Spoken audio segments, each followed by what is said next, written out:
안녕하세요. 주알람입니다. 이번 주 주식 가계부를 여러분과 공유합니다. 2026년 3월 1일 정말 폭풍 같았던 한 주였죠. 특히 SOXL이 무려 19%나 폭락하는 충격적인 상황 속에서 우리는 과연 어떤 결정을 내렸을까요?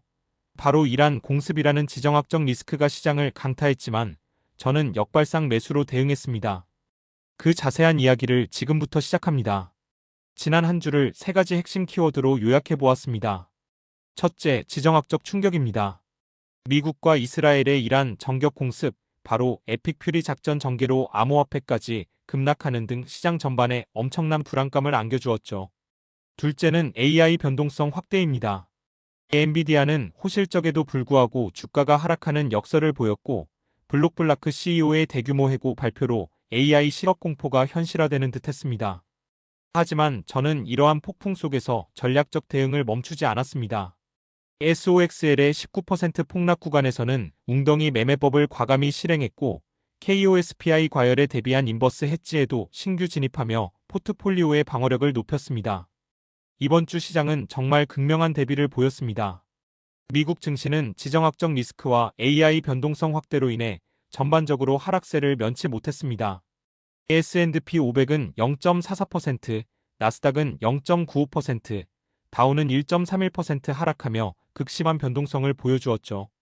반면 KOSPI는 무려 6,244선을 돌파하며 7.50%라는 경이로운 폭등을 기록했습니다. 이는 반도체 수출 호조와 기업 경기 실사지수, 즉 BSI가 102.7을 돌파하며 국내 경기에 대한 긍정적인 전망을 이끌었기 때문으로 분석됩니다. 시장을 뒤흔든 두 가지 거대한 충격에 대해 좀 더 자세히 살펴보겠습니다. 첫 번째는 지정학적 리스크 최고조였습니다. 미국과 이스라엘이 이란 핵시설을 정격 공습하는 에픽 퓨리 작전을 감행하면서 유가가 $100를 넘을 수 있다는 리스크가 부상했고, 이는 다시 인플레이션 재점화 우려로 이어지며 시장을 불안하게 만들었습니다. 두 번째는 AI 실업 공포의 현실화입니다. 잭 도시의 블록블라크 AI 도입으로 전체 인력의 40%, 즉 4,000명을 대량 해고한다고 발표하며 충격을 주었습니다. 시트리니 리서치의 2028년 AI발 10% 실업률 경고가 이제는 현실로 다가오는 듯한 섬뜩함을 안겨주었습니다. 이번 주 가장 흥미로운 현상 중 하나는 바로 엔비디아 역설이었습니다. 분명 AI의 수혜는 계속되고 있지만 이제는 그 수혜를 누가 받느냐가 중요해진 시점이죠. 엔비디아는 2월 25일에 4분기 매출 $681억 달러를 기록하며 무려 73%라는 압도적인 성장을 발표했습니다. 호실적이었죠. 하지만 다음 날인 2월 26일 하이퍼스케일러들의 CAPEX, 즉 자본 지출이 정점에 달할 수 있다는 우려가 선반영되며 주가는 오히려 5.46% 급락했습니다. 아이러니하게도 같은 날 델텔은 AI 서버 매출 전망을 $500억 달러로 상향 조정하며 주가가 폭등하는 풍선 효과를 보여주었습니다. 시장의 시선이 얼마나 빠르게 움직이는지 보여주는 단면이라고 할 수 있습니다. 이러한 시장의 폭풍 속에서도 저의 포트폴리오는 견고한 구조를 유지하며 총 수익률 7.28%를 기록했습니다. 핵심은 안전자산 중심의 강력한 방어선입니다. QQQM, SPYM, IJR, SCHD와 같은 비그 4 ETF를 포함한 안전자산 비중이 무려 69.85%에 달해 흔들림 없는 기반을 마련해 주었습니다. 그리고 레버리지 자산은 폭락장 속에서 역발상 매수로 대응하여 전주 대비 비중을 소폭 확대했지만 목표치인 30% 이하는 엄수했습니다. 현재 29.18%를 유지하고 있죠. 또한 KOSPI 과열에 대비하여 KODX 인버스를 신규 편입하며 해지 비중을 0.97%로 가져가 리스크 관리에도 만전을 기했습니다. 이번 주 저의 트레이딩 중 가장 빛을 발한 전략은 바로 SOXL-19% 폭락과 웅덩이 매매법의 완성이었습니다. 웅덩이가 깊을수록 큰 물고기가 있다는 격언처럼 저는 이 원칙을 충실히 따랐습니다. 스텝 1. 고점 수익 실현입니다. 폭락이 오기 전 2월 25일에서 26일 SOXL이 $70에서 $72 구간에 있을 때 일부를 분할 매도하여 미리 수익을 확정했습니다. 스텝 2. 외부 충격입니다.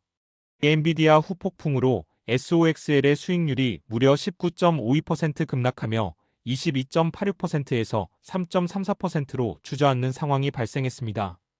그리고 대망의 스텝 3 역발상 재매수입니다. 저는 이 폭락 구간인 2월 27일 62달러에서 65달러 구간에서 과감하게 분할 재매수를 단행하여 SOXL 비중을 4.76%까지 끌어올렸습니다. 이는 반도체 사이클의 본질을 믿고 실행한 결과이며 앞으로의 반등을 기대하고 있습니다. 레버리지 자산에 대한 대응 전략은 흑자와 적자의 반복을 인내하며 견디는 것이 핵심입니다. TSLL의 경우 5% 급락 속에서도 저는 3일간 꾸준히 분할 매수를 이어갔습니다. 현재는 적자가 2.80%로 확대되었지만 로보택시와 옵티머스라는 테슬라의 장기 모멘텀을 믿고 인내하는 구간이라고 생각합니다. TQQQ는 나스닥 하락의 영향으로 일주일 만에 1.32% 흑자에서 0.15% 적자로 전환되었습니다. 하지만 보시는 것처럼 흑자와 적자를 반복하며 평균 단가를 낮추는 것이 바로 제가 추구하는 웅덩이 매매법의 본질입니다. 단기적인 변동성에 일희일비하지 않고 장기적인 관점에서 접근하는 것이 중요하죠. 포트폴리오의 방패를 더욱 견고히 하기 위해 자금 확보와 리스크 해지 전략을 실행했습니다.